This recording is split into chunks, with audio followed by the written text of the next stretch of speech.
West End Gallery in London, a show by Tony Underhill, an Australian painter who moved to Europe 22 years ago.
The image that obsesses Underhill today is the human figure.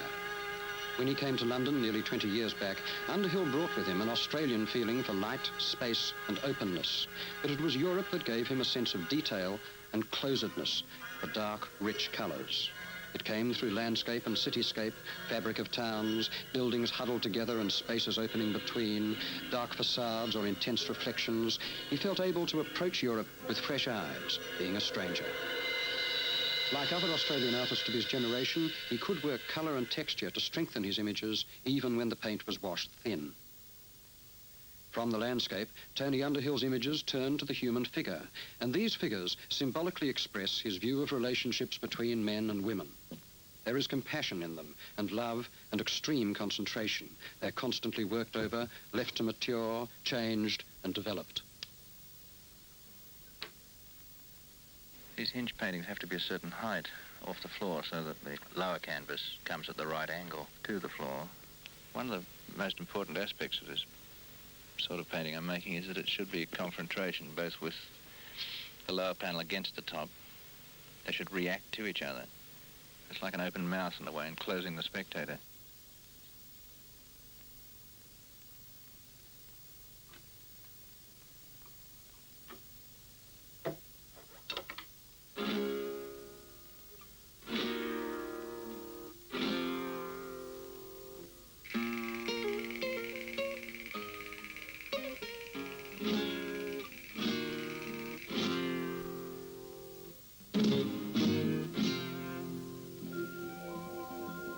Underhill's progress from figurative to semi-abstract imagery lay through a long spell of painting on the island of Ibiza, where the pattern of cubic roofs and the intense changing light brought a shorthand look to his images, as if they were written, not painstakingly drawn, with the brush.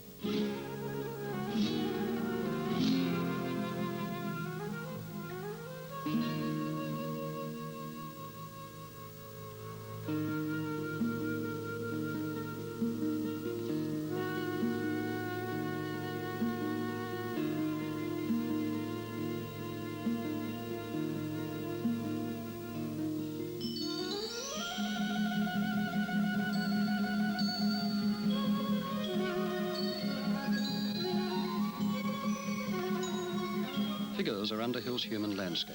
He approaches them as the bearers of emotional situations, never simply as shapes or depersonalized bodies.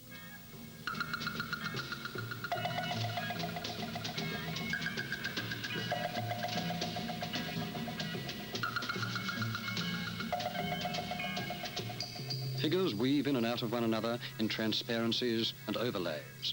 The light you see them in is crucial. Underhill works at night under 300-watt bulbs, and the intensity of his colours responds to the artificiality of this light. The colour areas are broadly brushed and have soft, vibrant edges. To define them, Underhill uses a dense black charcoal line, which tunes the structure of the painting the way a mechanic tunes an engine, tight here, relaxed there.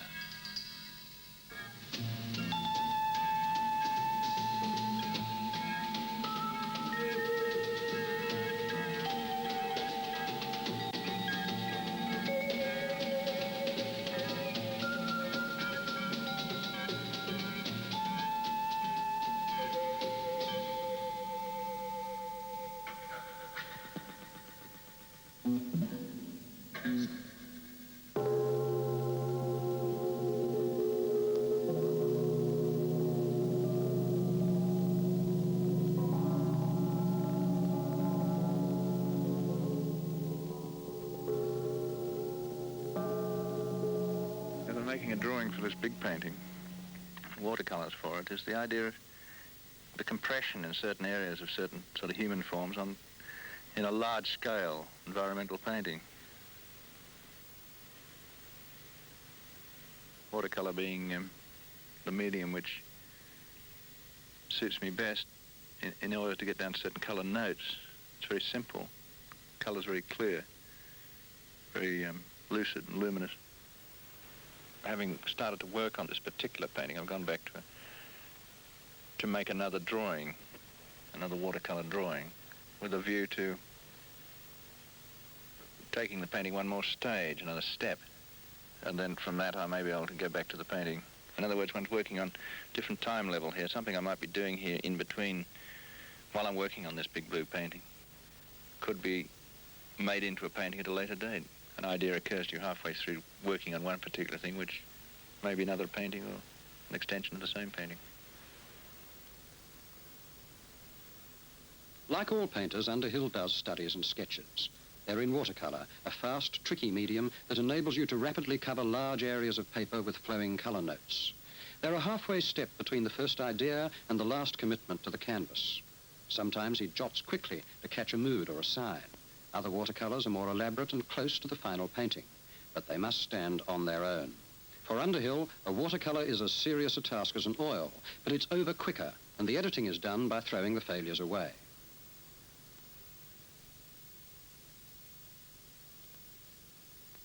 When I'm beginning, there are times when I find it's impossible to have anyone else in there.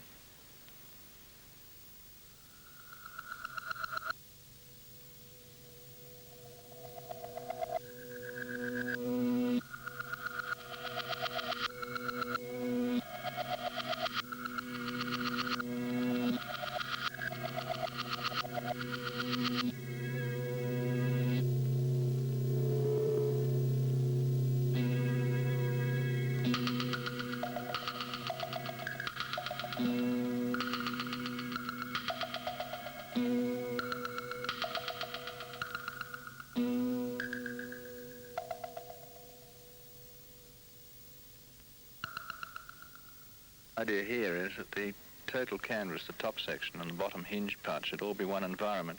There are two figures here, one of which comes from the top into the bottom. This is always a very difficult problem to handle. I'm drawing a V which comes down from the top canvas where the hinge joins at each side, meets in the middle. And the top canvas, then will ultimately be seen to be also linked with the bottom at the point where the V runs together there.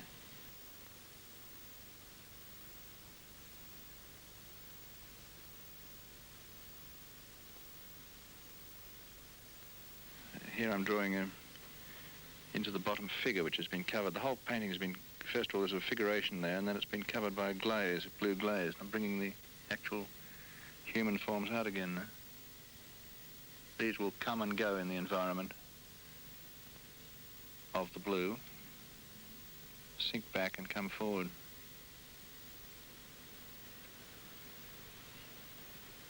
Generally work at night more than in the daytime, but it's important, I think, to work in the daytime too, because The colour appears very differently in the daytime, and although you get used to using the colour in a way at night so that it's understood, I mean, you understand yourself what colours you're putting down, it's nice to be able to correct them and refer to them in the daytime.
Hampstead's a good place to live in from my point of view.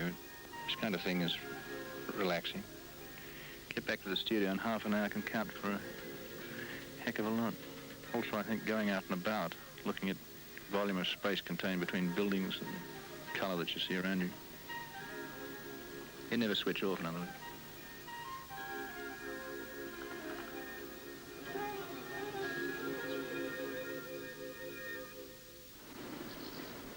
At Guildford Art School, he applies the masterclass system of teaching, getting a resonance between his own problems as a painter and those of his students, working out mutual solutions. It's education in the original sense of the word, bringing out what's already there. Morning, Jill. Good morning, everyone. Yesterday we discussed in some detail the project which we were going to do today, which is basically a colour project, keeping the tones of the colour very high and using the model in this colour environment. I think the important thing is to use the figure as the negative and the surrounding space as the positive, okay? Just a couple of points I think that might be watched as you go along. One is that if you're mostly painting on hardboard, which is a pretty intractable, rather hostile sort of surface, isn't it, by comparison with canvas. So if you keep the paint fairly thin, don't get it too thick in the first place, this will probably be a big help. It'll help you to handle big areas of colour simply and as colour, you know. But if you start to get a great deal of thickness of paint, it's going to be hard to alter the paint. It's going to be very difficult to actually, you know, to move it around and to alter it, and you're going to have to muck around with it too much.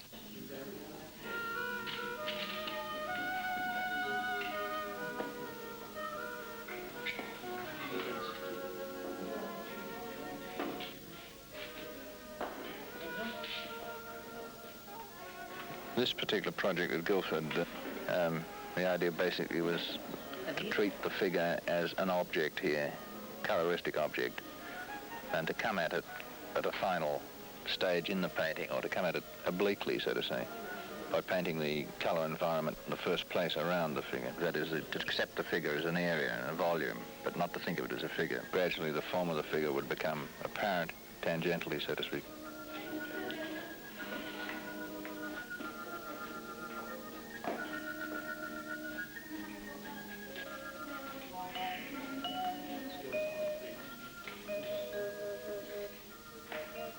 Specifically, that I think you've got a plane here that drops down below that plane and it seems to almost go back. Do you agree with that? Yes, I do, but I started by establishing the shapes and I was going to work into these later. Mm-hmm. Now, do you feel that by painting pretty solidly on the figure that you might have reached a point where you can't actually do much about that? Well, I disagree, because at this point I've started to work into the figure and intend to relate it to the outside shape. To the colour around Yeah. it. You don't feel that the quantity of paint on at this point is going to be a bit inhibiting, especially when it's dry by tomorrow, you know, or anything like this. You know, you can still work it. I'm really talking about a technical point, in other words. Yes, well, I don't find it hazard working on top of thick paint. Getting enough time to paint is a tremendous problem if you are teaching. Also, I think that there are periods in your life when you're teaching which are good for you and good for you as an artist. There are other periods in your life when I think it's really perhaps you've taught yourself out just as you might have painted yourself out at that particular point. Therefore, you're working against the grain of your natural desires. And I think that one does paint oneself out every now and again, and you have to refill the tank. Working on these monotypes, I use my thumb or my finger. The idea is not to make some kind of very perfect sort of thing, but to get ideas out as quickly as possible. This way you feel what you're doing rather than see it. It can be a colour medium, but then it becomes a much more thought out, premeditated sort of business. Here I'm just using it really as a means of experimentation and for forming ideas.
Paintings sometimes come very easily. I'm starting a new canvas here.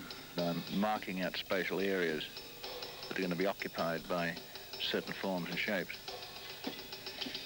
At this point in the painting, it's closest to the monotypes, where one is making certain figurations, placing off, marking off certain spaces to be used or not to be used.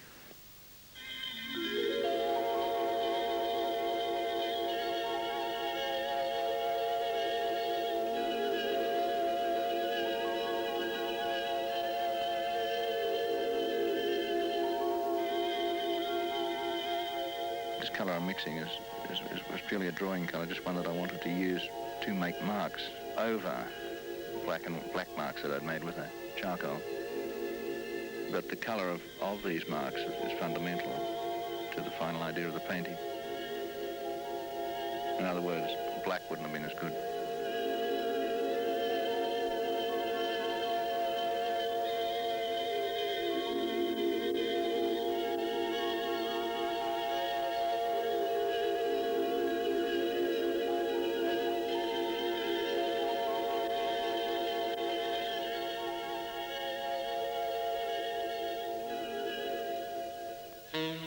I'm particularly conscious of the value of this particular place I'm painting in, because from here one goes onto the veranda, looks out over tops of the trees towards the city and across the sky, and the light floods in a rather marvellous sort of way, which changes by the day and often suggests ideas in its colour and the forms that come through the window.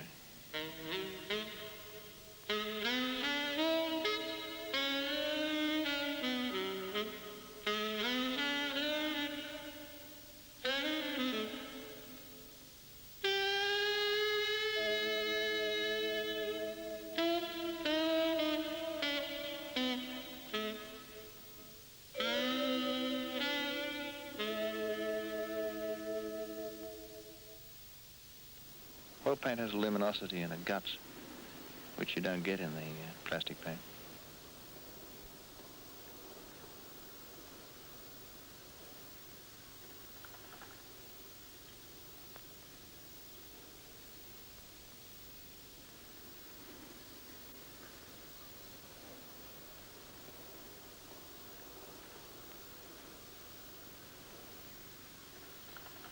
painting that one had started earlier.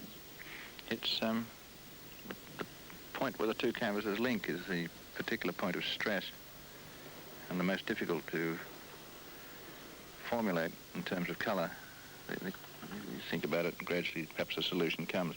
The idea really, I think, is that one wants the two canvases to relate and confront each other, but at this point the confrontation is where they join. It's particularly difficult to know what to do with it. Certain forms, one feels, should continue across this hinge, but when they continue across the hinge, they change plane from one plane to another.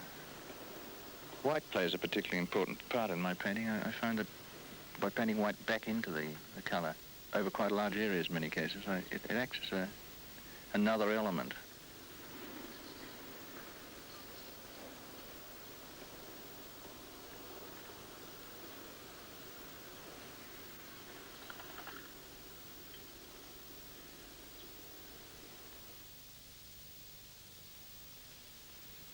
I think painting's about a lot of, for me, it's about a lot of very physical things. There is a mainstream of art to which Underhill's own work belongs. It's about optimism in the end. It confirms your physical sensations, your feelings, the line of a roof or a thigh, the flowering of colour on your eyeball, the weight and grace and gawkiness of a body that you saw. Underhill brings it back for you, reminding you that you aren't alone in experiencing these things, and reminding himself that he isn't alone either, because you've experienced them.